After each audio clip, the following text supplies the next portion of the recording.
नमस्कार, सत श्री अकाल, राम राम सा, खमागणी, वणक्कम, प्रणाम। आप सभी को ऑल्ट मीट मीडिया में फिर से स्वागत है।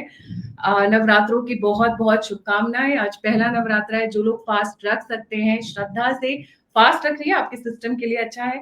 शरीर पूरा डिटॉक्सिफाई हो जाता है, प्यूरिफाई हो जाता है। एक आध दिन तकलीफ होती है, बट फिर आदत पड़ जाती है।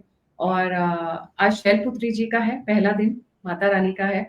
सो गो अहेड, खूब सारी वेज वेज चीजें खरीदिए। Veg veg in the sense की अनारदाना, साबूदाना, मखाना, इस तरीके का जो भी आप खा सकते हैं जो आपकी बॉडी को हेल्प करे। आगे बढ़ते हैं। अ, आप सभी का प्यार मिला। आप सब, बहुत सारे लोगों ने मुझे ईमेल्स डाले, मेरे से मेरा हालचाल पूछा कि एक हफ्ते में क्यों नहीं थी। मुझे बहुत टचिंग लगा। बहुत लोग आए सपोर्ट में, समर्थन में। बट देखिए, हमारा प्लेटफॉर्म तो है विदेशी, तो ज्यादा कुछ कर नहीं सकते हैं। एक हफ्ते घर बिठा दिया था मुझे जबरदस्ती।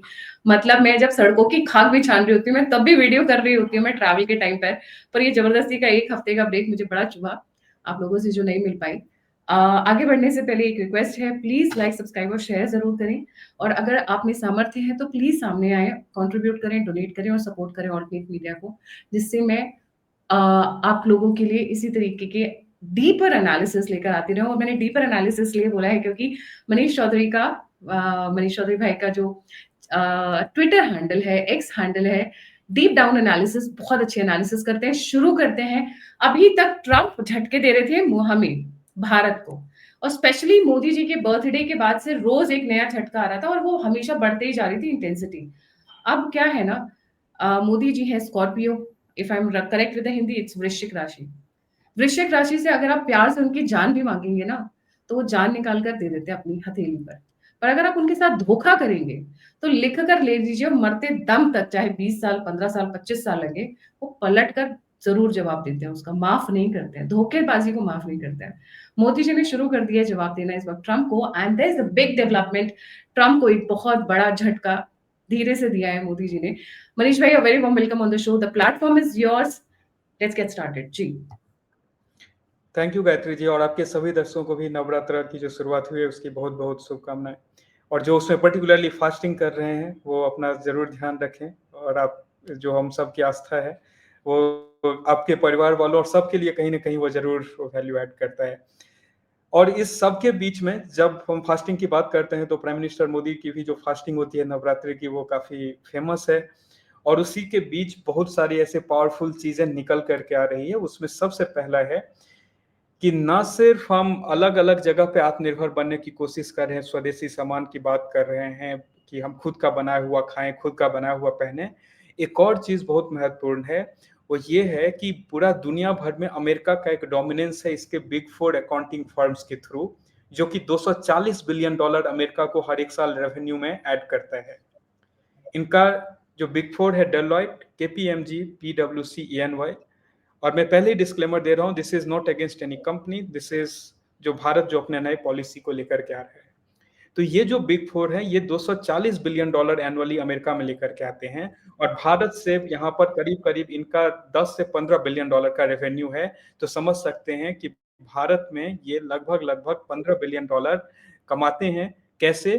तो जो भारत की जो कंपनीज हैं, भारत सरकार को इवन इनको ये कंसल्टिंग करते हैं, इनके डेटा के ऊपर ये काम करते हैं, इनको अकाउंटिंग ऑडिट्स इसके ऊपर, और इनका जब मुहर लगता है कि हाँ इसको ये इसके ऑडिट में ये सही निकल के आया, तो कंपनीज दिखाती है कि हमारा वैल्यू बढ़ा। और दूसरा चीज इसके साथ ये है गायत्री जी एसोसिएटेड, कि ये वो कंपनी है जिसमें सबसे ज्यादा भारतीय जो टैलेंट पूल है वो काम करती है। और at the same point of time, जब मोदी सरकार एक मीटिंग करती है 2 दिन पहले कि भारत अपना बिग फोर अकाउंटिंग फर्म बनाने जा रहा है, और जब ये मोदी सरकार की तरफ से एक सीधा इंटेंट आता है कि आत्मनिर्भर भारत सिर्फ पहनने, खाने और फोन इस्तेमाल करने तक नहीं रहेगा, जो बिग फोर अकाउंटिंग फर्म है जो इतने $250 बिलियन का अमेरिका का रेवेन्यू है, उसमें भी भारत अपना बहुत बड़ा सेंध लगाने जाएगा। क्योंकि ये सारी जो 4 कंपनियों का मैं नाम ले रहा हूं, उसमें सबसे ज्यादा रिसोर्स किसी एक देश से अगर वो काम करता है तो वो देश है भारत। ये H1B वीजा के साथ हमें डराने की कोशिश कर रहे हैं, लेकिन इन्हें पता होना चाहिए कि जिस H1B वीजा से आप डराने की कोशिश कर रहे हैं वो बहुत बड़ा चंक यहाँ पर है, और भारत अभी उसी बड़े चंक में एक बहुत बड़ा सेंध लगाने के लिए जा रहा है। और इसका मैं एक पिछला एग्जाम्पल दे दूं कि मोटिवेशन कहां से है। मास्टर कार्ड का दुनिया में सबसे ज्यादा नाम था कि ट्रांजैक्शन होने का, भारत में उसको यूपीआई बीट कर रहा है। इसका मतलब जो हमारा अपना टैलेंट पूल है, अपना थॉट प्रोसेस है, अपना बनाने का तरीका है, उसका एक इम्पैक्ट होगा और उसका ग्लोबल इम्पैक्ट हो सकता है।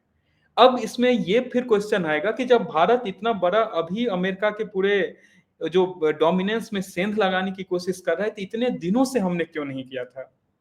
आखिर क्या ऐसी चीजें थी? हम पहले भी तो ये काम कर सकते थे, क्योंकि हम टेक कंसल्टिंग, जहां पे आईटी कंसल्टिंग की मैं बात कर रहा हूं, वहां पे हमारा ऑलरेडी डोमिनेंस है। We are second to none, जिसमें टीसीएस, विप्रो, इन्फोसिस और बहुत सारी कंपनियां हैं, एलएनटी की वो एक डिवीजन है, ये सारी उसमें काम करती है। तो व्हाई नॉट ये अकाउंटिंग फर्म से क्यों नहीं? अकाउंटिंग तो टेक से पहले आया था। टेक तो इंडस्ट्री तो लास्ट 30 से 40 साल में उसकी ग्रोथ हुई, लेकिन अकाउंटिंग फर्म तो आज से 100 साल पहले से था। क्योंकि जो हम जब इंडिपेंडेंस के बाद जो हमारी पॉलिसीज बनाएगी, या उस पॉलिसीज पे जितने लोग पिछले 60-70 सालों तक उसके ऊपर बैठे हुए रहे, उन्होंने कभी उस चीज को देखा नहीं। और जब मैं बोल रहा हूं उस चीज को देखा नहीं और उसका इम्पैक्ट मैं आपको बता दूं गायत्री जी, कि जो बाहर की ये 4 कंपनियां, भारत सरकार का चाहे वो ऑडिट करना हो या उसकी अकाउंटिंग हो, उसकी पॉलिसीज हो, उसको भी ये रिव्यू करते हैं। और जो भारत के टॉप कंपनीज है उसको भी ये रिव्यू करते हैं। और हम खुद का ये बना सकते थे, लेकिन हमारे पॉलिसीज में सबसे बड़ा प्रॉब्लम क्या है कि जब हम ये सारी कंपनीज पार्टनरशिप पे खुली हुई है, ये जो पार्टनरशिप का हमारा, हम अगर कोई लॉयर है तो सिर्फ लॉ फर्म चला सकता है, कोई सीए है तो सिर्फ चार्टर्ड अकाउंटेंसी फर्म चला सकता है। और ये एक काइंड ऑफ वो साइलोज क्रिएट करता है कि मैं अगर एक फर्म बनाऊं तो मैं दूसरे में नहीं जा सकता हूं। और अभी जब इसकी मीटिंग हुई, जिसमें फाइनेंस मिनिस्टर से लेकर के वहां पे आरबीआई के गवर्नर एंड बहुत सारे लोग उसमें प्रेजेंट थे, तो उसमें यही प्रेजेंट किया गया कि हम कैसे जो हमारा जो खुद का टैलेंट पूल है, जिसमें सीए, जिसमें लॉयर्स, जिसमें अलग अलग लोग आते हैं, company secretaries and all, how we can bring them under one umbrella without getting much into कि ये कैसे, कौन से रूल्स, कौन से कंप्लायंस किसको ये फॉलो कर रहे हैं। क्योंकि जब हम बात करते हैं डेलॉयट या इन सारे बड़े नाम जो मैंने लिए, तो वो सिर्फ एक डोमेन में नहीं ऑपरेट कर रहे हैं। वो उतने ही बड़े टेक कंसल्टिंग का भी उनका डोमेन है, उतना ही बड़ा वो ऑडिट के लिए में भी काम कर रहे हैं, उतना ही बड़ा उनका मर्जर एक्विजिशन से अलग अलग जो फील्ड्स हैं उसमें वो ऑपरेट कर रहे हैं। ये चीज भारत में क्यों नहीं हो सकता? और टैलेंट तो यहीं से वो हायर कर रहे हैं। अगर वो यहां से टैलेंट हायर कर रहे हैं, it means they have created an umbrella, they have created an foundation, they have created a structure. उस स्ट्रक्चर को हमें रेप्लिकेट करना है, सो दैट ना हमारा डेटा किसी बाहर के कंपनी उसको ऑडिट करे, वो डेटा को देखे, ना वो हमारे डिसीजन को इन्फ्लुएंस करे। क्योंकि जो कंसल्टिंग फर्म्स होते हैं, वो ultimately their job is to come back, give you some recommendation, you do this, you do that. तो वो जो रिकमेंडेशन वहां से आता है, उस रिकमेंडेशन में भी जो एक्सटर्नल इन्फ्लुएंस है, उस चीज को खत्म किया जा सके। तो आत्मनिर्भरता सिर्फ इंडिविजुअल इस पे नहीं है, कंज्यूमर लेवल पे तो है ही, जिसके लिए सब बहुत बड़ा अभियान भी चल रहा है। कल प्राइम मिनिस्टर ने डायरेक्ट अपील किया। आत्मनिर्भरता इस चीज पे भी है कि हमारा डेटा, हमारा प्रोसेसेस, गवर्नमेंट कैसे ऑपरेट करेगी, बड़ी कंपनीज जो भारत की है वो कैसे ऑपरेट करेगी, वो चीज भी भारत के अंदर से ही निकल करके आए। ये इसका मैं एक दूसरा उदाहरण गायत्री जी देना चाहता हूं कि ये क्यों रिलीवेंट है। जब डेटा की बहुत एक कॉमन चीज आता है, डेटा डेटा सब उस पर बात करते हैं। सबसे पहले जो भारत सरकार ने उसके ऊपर काम किया कि अपने डेटा सेंटर्स को कहीं भी बाहर नहीं जाएगा। जितने भी सारे हमारे फाइनेंशियल और बहुत सारे अभी जो डेटा भारत सरकार जनरेट करती है, उसको खुद के डेटा सेंटर्स बना करके फिजिकली इंडिया के अंदर स्टोर कर रही है। जब वो इंडिया के अंदर स्टोर हो रहा है, दैट इज फाइन। उस डेटा के ऊपर कौन एनालिसिस रन कर रहा है, उस डेटा के ऊपर आपको रिकमेंडेशंस कौन कर रहा है, उस डेटा के ऊपर ऑडिट कौन कर रहा है, इस सारे जो ये काम कर रहे हैं, उसको भी भारत सरकार चाह रही है कि वो देश का कंपनी हो, देश के अंदर से निकला हुआ हो। और हमारा अभी दिक्कत ये है कि ये सिंस ये एस्टेब्लिश्ड फर्म, इनके प्रैक्टिसेस एस्टेब्लिश्ड हैं, इनका नाम है, हमें वहीं से अधिकतर कंपनीज जो है वो भी उनको यूज करती है। उन्हीं का ठप्पा अगर लगा तो ही उसका ग्लोबल इंपोर्टेंस होगा, क्योंकि उस टाइप से उन्होंने अपने 100-150 साल में ब्रांड वैल्यू एस्टेब्लिश किया है। और एक इसमें सबसे अमेरिका के लिए खतरा कहां पे होगा गायत्री जी? खतरा जब मैं बात कर रहा हूं तो वो है डोमिनेंस रिड्यूस होना। यहाँ कोई लड़ाई मार इसकी बात नहीं हो रही है। वो ये है कि जो इमर्जिंग इकोनॉमीज हैं, भारत का सबसे बड़ा मैं बोलूं ताकत क्या रहा है कि कोई भी ऐसा चीज जब हम बिल्ड कर रहे हैं, हम उस चीज को एट द सेम क्वालिटी हम लोअर प्राइस रेंज में ऑफर कर पा रहे हैं, which makes Indian product very lucrative in emerging market. मतलब भारत के जो सामान है वो जो नए जो उभरते हुए इकोनॉमी है उसके लिए वो बहुत ही उसको बोलते हैं ना कि शाइनी अच्छा चीज है कि ठीक है मेरे पास एक कम दाम में मैं खरीद सकता हूँ। अभी जो नए इमर्जिंग इकोनॉमीज बन रहे हैं उसमें कुछ एशियन कंट्रीज हैं, उसके बाद अफ्रीका जो है वहां पर एक नया इमर्जिंग इकोनॉमी, साउथ अमेरिका जो है वो एक इमर्जिंग इकोनॉमी है। इस सब के लिए जब भारत से ऐसे फर्म्स निकल करके आएंगे तो वो definitely these firms will get more contract than जो एग्जिस्टिंग जायंट्स हैं फ्रॉम अमेरिका।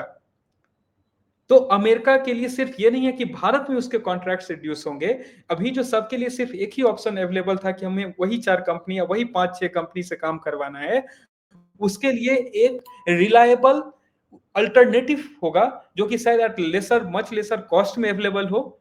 और वो जो एक रहता है कि कहां पे डिसीजन इन्फ्लुएंस करने का अलग अलग टूल्स जो ढूंढती है वो देश, वो भारत वैसा नहीं करेगा। और इसका एक दूसरा उदाहरण जो अभी देखने को मिला है कि ऑपरेशन सिंदूर के बाद भारत के डिफेंस प्रोडक्ट्स के जो डिमांड इंक्रीज हुए हैं, और उससे पहले जो हमारी टेक कंसल्टिंग फर्म्स हैं जिसकी मैं बात अभी कर रहा था, टीसीएस, इन्फोसिस, विप्रो एंड बाकी कंपनीज, वो नए इमर्जिंग इकोनॉमीज एंड नए जो ऐसे इकोनॉमी है जो अभी निकल रहे हैं उनमें ये ज्यादा पॉपुलर हैं as compare to any other big firms जो कि यूएस से ऑपरेट होते हैं, because of their cost effectiveness while maintaining the same level of quality.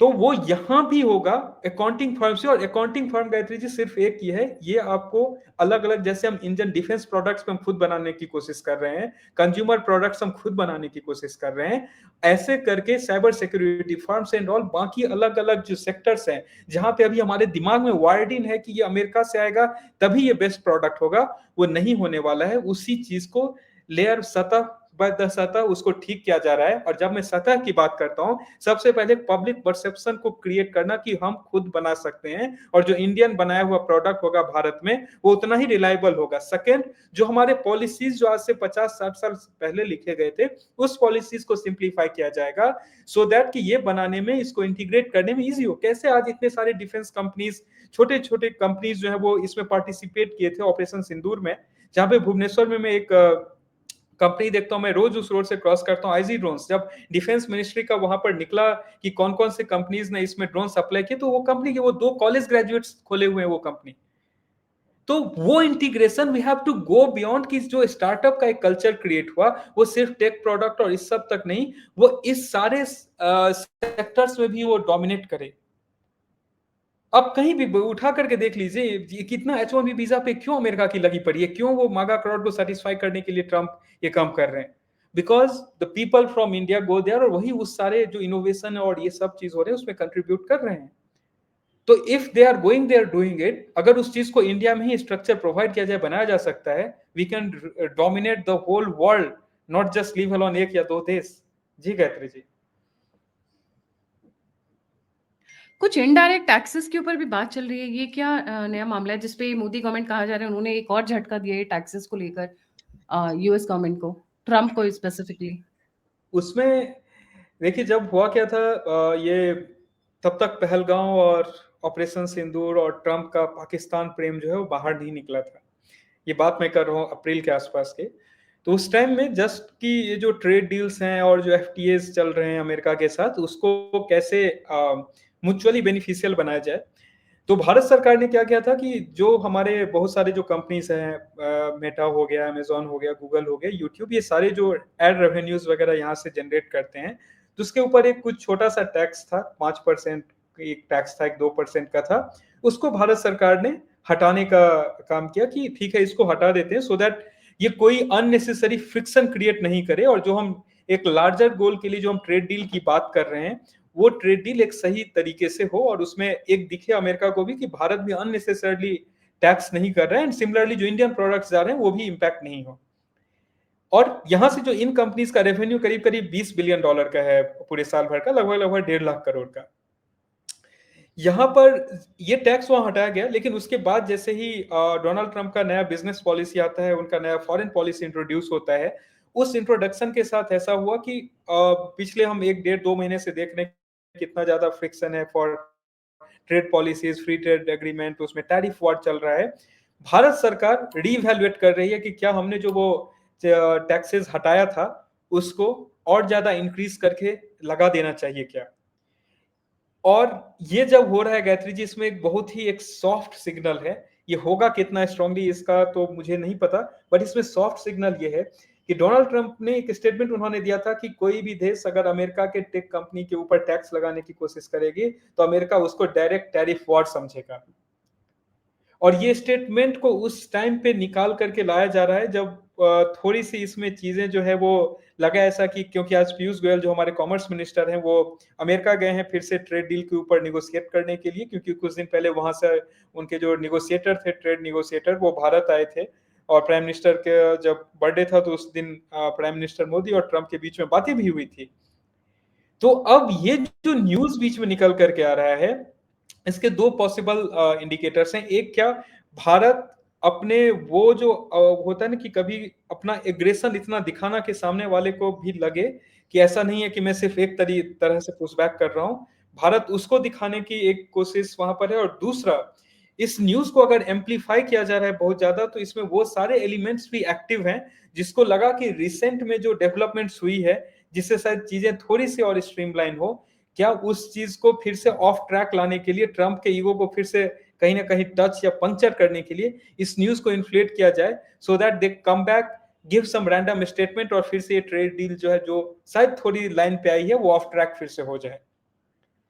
तो इसलिए ये, क्योंकि भारत सरकार अप्रैल, और भारत सरकार इमेच्योरली बिहेव नहीं करती है, unlike many other government, mature government, वैसा भारत सरकार ने नहीं किया है। तो मुझे अभी इन पर्टिकुलर नहीं लगता है कि इस तरीके का कोई भी अननेसेसरी स्टेप लिया जाएगा, इवन दो ये मीडिया डोमेन में आ रहा है कि ऐसे कुछ इवैल्यूएशंस हो रहे हैं, गिवन कि रिसेंट लास्ट पर 8-10 दिन 15 दिन में जो चीजें लाइन पे आई है, जो टोन डाउन अमेरिका की तरफ से भी हुआ है। और उसका एक दूसरा एग्जांपल है कि H1B वीजा में उनके सेक्रेटरी बोल रहे हैं कि पर ईयर लगाया जाएगा, और नेक्स्ट दिन फिर से आता है नहीं नहीं ये सिर्फ एक साल में एक बार, वो भी नए वीजा वालों के लिए है, सॉरी एक साल में एक बार नहीं, बस एक बार की वो प्राइस है जो $1 लाख। तो कुछ तो पीछे बैकग्राउंड में बहुत सारी चीजें, घटनाएं हो रही है, बहुत सारे न्यूज अभी ऐसे भी इन्फ्लेट किए जाएंगे जिसका पर्पस होगा कि वो इस निगोशिएशन में कहीं तो जाकर के किसी का ईगो हर्ट करे और चीजें थोड़ी सी ऑफ ट्रैक हो। जी, बहुत सही। जितना इंडिजिनियस होगा उतना बढ़िया। और वैसे भी मोदी जी इस वक्त मेकिंग इन इंडिया के ऊपर पूरी तरीके से फोकस्ड हो गए हैं। He has got one mission, made in India, make in India और इंडियन कंजम्पशन। मार्केट हमारी अपनी है। बहुत बड़ा डिफरेंस है चाइना और भारत के बीच में। उनकी प्रोडक्शन ओरिएंटेड है, हमारी कंजम्पशन ओरिएंटेड। हमारा डेमोग्राफी इतना बड़ा है एंड डेमोग्राफिक डिविडेंड इसी को कहा जाता है। हम बाहर वालों को मार्केट क्यों दें? हमारे अपने लोग क्यों नहीं अपनी मार्केट को कंज्यूम करें? जैसे गांव में पहले एक समय पे होता ना, self sustainable villages, why not that? Simply ये अंग्रेज आए, मुगल्स के टाइम पे भी उतना बर्बाद नहीं हुआ जितना अंग्रेजों के समय पे हमारी इंडस्ट्रीज बर्बाद हुई।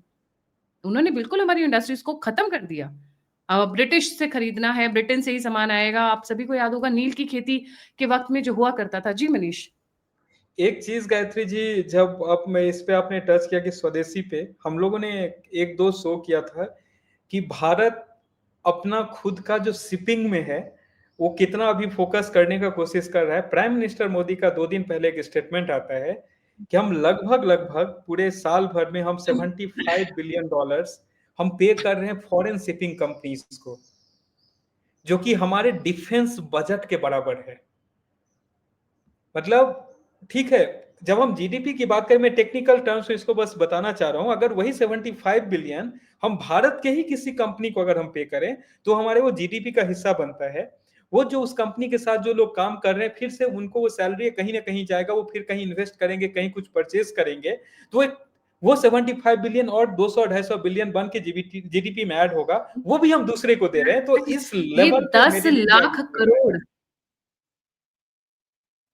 ये जो 10 लाख करोड़, जो मैं मेरे ख्याल से मैंने अभी 2-3 दिन पहले एक शो किया था, 10 लाख करोड़, ये जो सोनोवाल जी लगे हुए हैं, this is going to revolutionize not only Bharat economy but the shipping industry across the world. अभी एक हफ्ते पहले मेरे ख्याल से 31 अक्टूबर को होना है, if I am not mistaken with the date, maritime week हो रहा है मुंबई के अंदर। So their entire focus is going indigenous. चीज की कमी नहीं है हमारे यहाँ, ह्यूमन रिसोर्स की कमी नहीं है हमारे पास, रिसोर्सेज की कमी नहीं है हमारे यहाँ, मटेरियल की कमी नहीं है। तो हम क्यों आए को किसी को किराया दे भाई?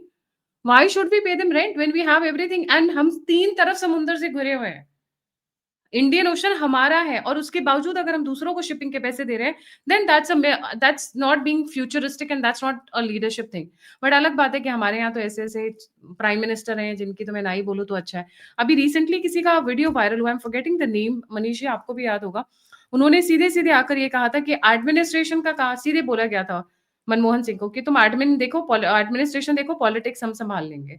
ये स्टेटमेंट अभी रिसेंटली किसी का इंटरव्यू हुआ अभी है। इन्होंने एक इससे सिमिलर स्टेटमेंट जो सान्याल हैं, इकोनॉमिक एडवाइजर प्राइम मिनिस्टर, उन्होंने कहा कि judiciary is the biggest bottleneck of this kind of reform. तो उन्होंने this kind on different note, but हाँ सिमिलर चीज उन्होंने कहा कि कैसे वो बॉटलनेक्स को क्लियर करना है इन डिफरेंट फॉर्म, गवर्नमेंट के जो अलग अलग ब्यूरोक्रेसी, जुडिशरी या जो पॉलिटिकल माइंडसेट है, उसको तो मोदी जी ने क्लियर किया है, लेकिन इस लेवल पे भी उसको क्लियर करना पड़ेगा।